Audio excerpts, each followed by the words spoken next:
living through a golden age of the super saloon. The M5 is an absolute monster. There are so many AMGs, it's hard to keep up with all the different variations. There's the Audi RS models. But for me, the latest generation of these super saloons, they've broadened the remit so much with adaptive dampers and all those other bits of technology that some of the rawness that made the proper super saloons so addictive, those early M5s, has been lost. And the last truly great one for me was the V10 M5. Loved that car. It felt like a supercar with a saloon body on. Well, this is Infiniti's take on a super saloon, and it might just bring back that magic, because just up there is a GTR engine, and this thing promises to be a proper mad supercar super saloon. So we've got the 3.8 litre twin turbo V6, 560 odd horsepower in this car and 440 pounds-foot. Hasn't got the twin clutch gearbox, there's no room for it in this thing. So it's got a 7-speed auto box from the Q70, and it's got the Q70's 4-wheel drive system as well, so not that super sophisticated, complicated and hugely expensive GTR system. This is a prototype. They are hoping to build this car, but we've got hardly any time in it, just a couple of hours to do stills for the magazine and video. So this is not going to be a super extensive review, I'm afraid. But it gives us a taste of this Rouge, and maybe of what Infiniti, how they're going to change their brand values with this car.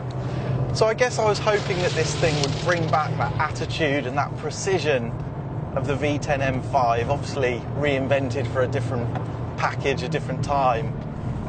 But actually you can tell this is not just a GTR with a saloon car body, it's a much more detailed job than that. And that means it's more refined, and it doesn't have that agility I was hoping for. Like I said, this is a prototype, and they're still toying with the formula, seeing what they're going to do in the final production car, which they hope to build.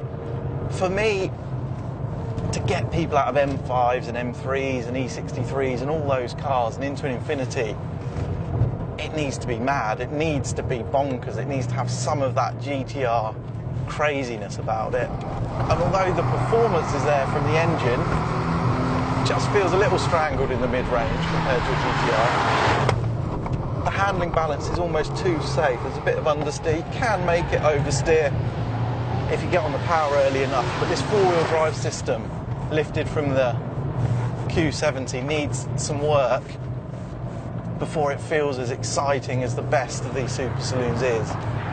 Having said that, the high-speed balance of this car, the damping, it's got fixed-rate dampers at the moment. There probably will be switchable dampers in the final version, but these are sort of the sport setup of the final car, I guess. And that all feels really, really good. The car's been engineered by Ray Mallock, race outfit in Wellingborough, only about 5 miles from Evo, actually. So they really know what they're doing. And it feels really together for a prototype. I just want it to have a bit more bite. I think they just need to turn everything up a bit. The noise, the aggression, the turn-in response, and maybe the adjustability as well. The chassis just needs a bit more of that detail, that feeling of involvement. So what changes do we know are coming for the final car if it gets signed off? And let's hope it does, because this car has got loads of potential. Well, it needs a quicker gearbox. They haven't got the room for the GTR twin clutch. Hopefully, with their tie-up with Daimler, Mercedes, they might be able to get the 7-speed box from the AMG cars, because it needs that extra speed just to make the car feel more responsive, more exciting.